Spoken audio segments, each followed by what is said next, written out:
Good evening, Instagram, YouTube. The world has spoken. Thank you for the vote of confidence. Earth-shattering news.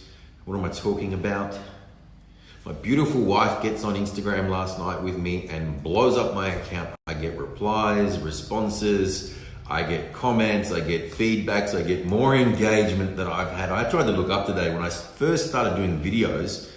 It would have been back in 2012. And I couldn't believe last night the level of engagement, the length of time people stayed on the videos and watched, the number of comments, likes, feedback. Way to go, guys. Knock someone down in one foul swoop. No,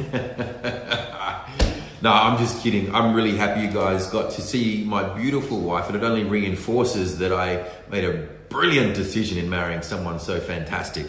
But that said, we did it for a reason, and it's something that we're going to do on a more regular basis. So probably twice a week you will see the lovely Moana. I'm not going to tell you the dates. You're going to keep watching my ugly head until you know what days we're going to do it with her. But I'm glad you guys enjoyed it. Thank you all for the feedback. And unfortunately, I don't know if she gets to see that feedback. So I would suggest, I did tag her into it. I would suggest that you look up her handle. It is Cooper by Cooper. I'll pop it into here for you again, and go and give her a follow. And clearly you guys like her more than me. I don't think of it like that. No, guys, we are very excited to bring you the next step of what we do and what we're about, and to share that with you. So yeah, stay tuned. All right, so tonight I'm going to do a very quick lesson on demystifying financial markets. A lot of jargon gets thrown around in my sector, and really want to quickly knock it on the head. I think I've got, 1, 2, 3, 4, 5. I've got 6 different things I'm going to throw at you real quick. Okay, so the first one is the type of markets that we have. And what I mean by that is the direction of the market. So we have a bull market, which is a running market, and that market we believe is full of optimism and, sorry, my battery's dying. Full of optimism. It's strongly gathering momentum in an upward trend, and so prices are moving up.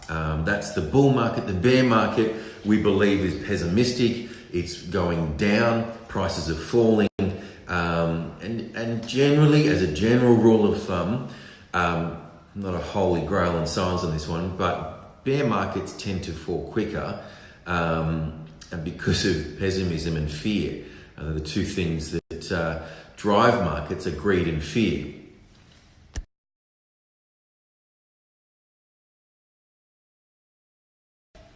All right, so the next thing I want to talk about is asset types. And if we could break those down into 2 categories, the first one would be growth assets, which we would classify as property, international shares, and domestic shares, those being in Australia domestic shares. What we're expecting from those is capital growth. Generally, not a lot of income coming off those. There are some that throw off income, but as a general rule, we're going for capital growth. We're an increased value in our capital. On the defensive side of things, which is the other half, is we're looking at things like income play. So we're not expecting a lot of capital growth from that. They're slightly more defensive or a little bit more safe, and we're expecting a higher level of income or yield from those things.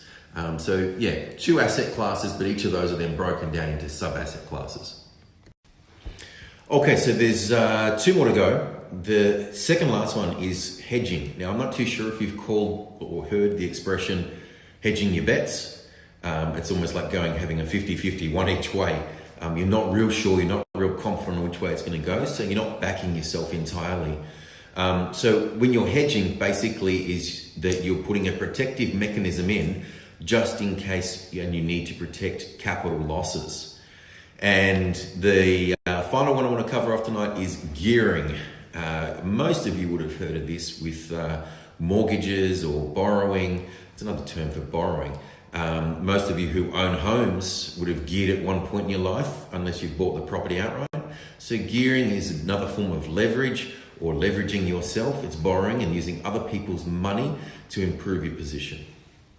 Okay guys, that's tonight's mini lesson. I'm a little bit late, need to get home and see my beautiful wife, and I hope you guys enjoyed that. our industry, like many others, I used to say I was in the computer industry for a while, and I've been in the health industry, and just about every business I've been in, there's a TLA for everything.